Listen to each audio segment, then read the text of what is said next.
Olá, é um grande prazer, mais uma vez, estar com você aqui no programa. Pois bem, nós vamos dar mais um passo no nosso estudo acerca dos fundamentos doutrinários, como também os fundamentos práticos da vida cristã. Hoje eu quero falar sobre o último fundamento doutrinário, como também o último fundamento prático. Aqui em Mateus, capítulo 16, os versículos 16, 19 e 27, diz assim: Tu és o Cristo, o Filho do Deus vivo. Apenas a parte final do versículo 16. No versículo 19 está: Dar-te-ei as chaves do reino dos céus. O que ligares na terra terá sido ligado nos céus. O que desligares na terra terá sido desligado nos céus. Versículo 27.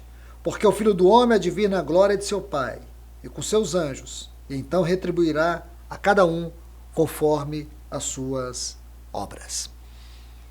Atos 2, 42 diz: E perseveravam na doutrina dos apóstolos, na comunhão, no partir do pão e nas orações. Pois bem, aqui nós podemos chegar ao último fundamento, tanto doutrinário como também o último fundamento prático. O último fundamento doutrinário de Mateus capítulo 16 é o reino. E o último fundamento prático é as orações, ou são as orações. Uma coisa muito importante para nós sabermos a íntima ligação que existe entre a oração e o reino é nós entendermos como a igreja primitiva orava. A Bíblia diz que eles perseveravam na doutrina dos apóstolos, na comunhão, no partir do pão e nas orações. Essa palavra perseveravam, ela tem um sentido de consagrar, de colocar algo como prioridade absoluta na sua vida. Amados em Cristo, quando você estuda o assunto oração em Atos, e aqui eu quero te dar dois exemplos, tanto no capítulo 4 como no capítulo 12, você vai ver que aquelas orações eram orações que moviam o trono de Deus. E por quê? Porque a Bíblia diz que eles estavam unidos no templo em oração. É muito comum, em alguns lugares você vai ver, que a igreja primitiva, eles oravam na hora nona. A hora nona, às 3 horas da tarde, exatamente a hora onde o nosso Senhor Jesus estava na cruz dizendo: está consumado. A igreja primitiva, ela tinha uma prática da vida de oração congregacional, a vida da oração corporativa, onde eles oravam para buscar a mente o propósito de Deus e não para a satisfação pessoal.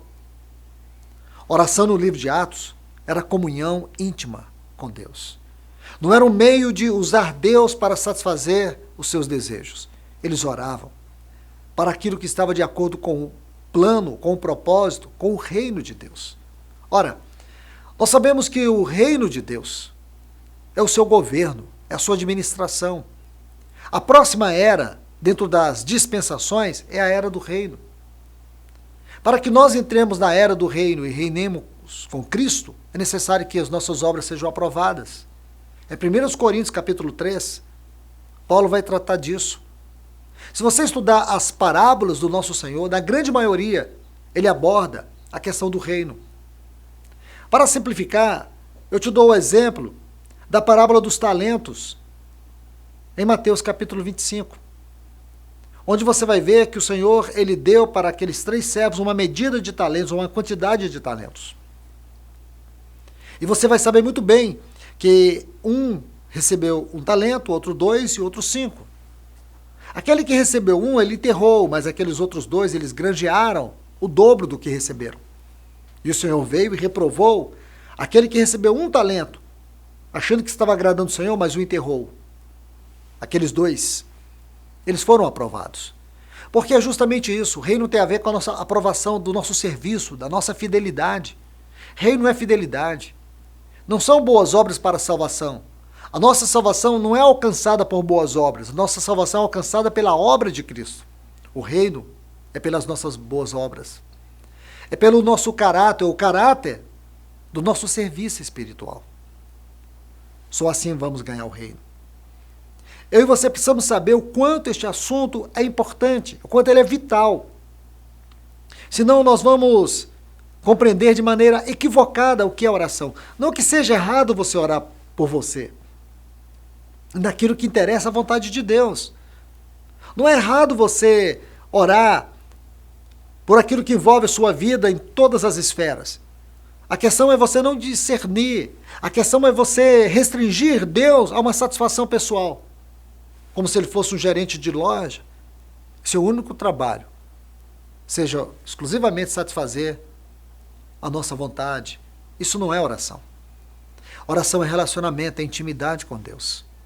Quando você estuda a oração no livro de Atos, você vai ver que a oração é ligar os céus na terra. Você vai ver que a oração é desligar e ligar. Oração no livro de Atos tem uma conotação muito mais profunda. A oração de intercessão no livro de Atos tinha a ver com aquilo que era a suprema vontade de Deus. Que o Senhor nos ajude. Que o Senhor nos faça ver o verdadeiro e profundo significado deste fundamento que é tão importante. Aí sim nós saberemos. Porque a Bíblia diz, buscai em primeiro lugar o reino de Deus e todas as coisas vos serão acrescentadas. Que Deus te abençoe e deixe a todos um grande abraço.